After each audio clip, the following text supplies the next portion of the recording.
আসসালামু আলাইকুম উর্মি আপু, কেমন আছেন? ওয়ালাইকুম আসসালাম। ভালো আছি। ভালো আছেন সেটা তো বুঝতেই পারছি।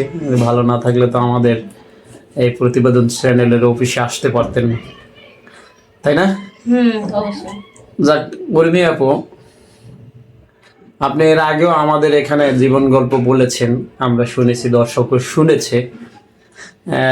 এর ফাঁকে আপনি একটা কি যেন কথা বলতে চেয়েছিলেন যে এক হাজবেন্ড ওয়াইফ। হ্যাঁ, আমি তো অনেকটা প্রোগ্রামে দেখছি আপনাদের চ্যানেল থেকে যে একজন হাজব্যান্ড ওয়াইফ, মানে তাদেরকে আপনারা এখান থেকে এই চ্যানেল থেকে বিয়ে করাই দিচ্ছেন।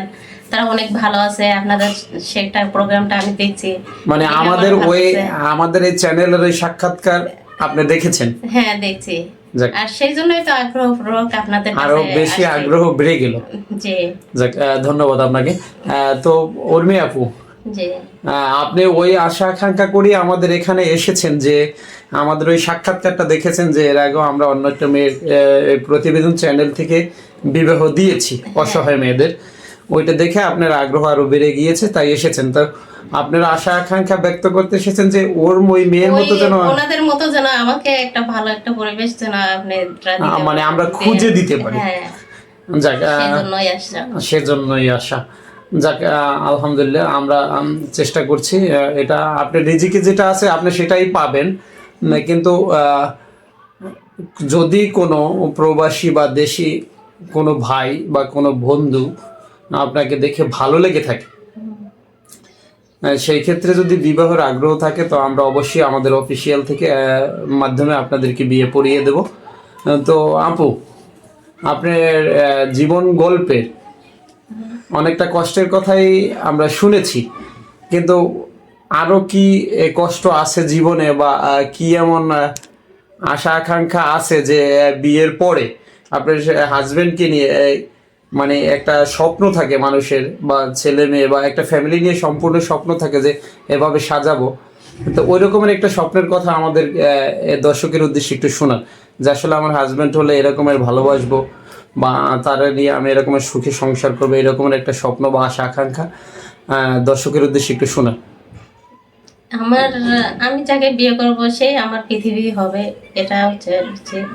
তাকে নিয়ে আমি সংসার করব, তাতে আমার জীবনে অনেক একটা মানুষ যেন সে হয়। সৎ শতদবান। হ্যাঁ। তো হ্যাঁ, বলেন উর্মি আপু, বলেন শুনি।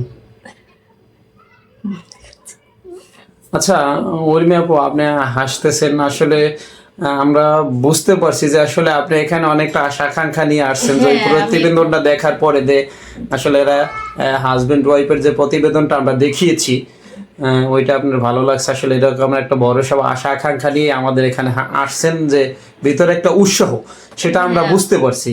হ্যাঁ, তারপরও আপনি যে পাত্র চাচ্ছেন সে পাত্রটা কি রকমের হতে হবে, আহ, বা এই সে কোন বয়সের হতে হবে, এগুলো একটু বিস্তারিত খুলে বলে। একজন ভালো মানুষ, ভালো মানুষ অবশ্যই তাকে দরকার হতে হবে।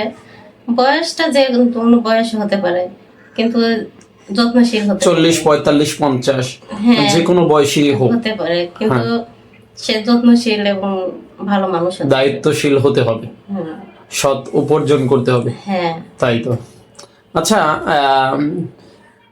উর্মি আপু, আপনি এখানে আমাদের এসেছেন প্রতিবেদন চ্যানেলে আপনার জীবন গল্প শোনার জন্য, বা জীবনের একটা সঙ্গী খোঁজার জন্য। যদি আপনার ভাগ্যে থেকে থাকে অবশ্যই পাবেন। তবে আমি আপনাদেরকে আপনাকে একটা কথা বলি, যদি কোনো একজন, আমরা প্রতিবেদন চ্যানেল থেকে আপনাকে একটা স্বামী খুঁজে দেব, অবশ্যই পাবেন, কিন্তু আসলে ক্যারিয়ার সম্পর্কে আমাদের তো ধারণা থাকবে না। সেই ক্ষেত্রে আমরা প্রতিবেদনের মাধ্যমে জানিয়ে দিতে চাই যে আসলে কিরকমের ক্যারিয়ারের ছেলে আপনি চাচ্ছেন। আমার বেশি টা মানে কোনো ধনী এবং মানুষের মধ্য প্রয়োজন নাই। ফ্যামিলি, মধ্যবিত্ত একজন মানুষ যে এরকম স্বল্প ইনকামে হ্যাঁ, স্বল্প আয়ে চলতে হ্যাঁ, চলতে পারে। ভালোভাবে রাখতে পারে এরকম। ঠিক আছে, আসসালামু আলাইকুম উর্মি আপু, পরবর্তীতে আমরা আসবো আপনার কাছে।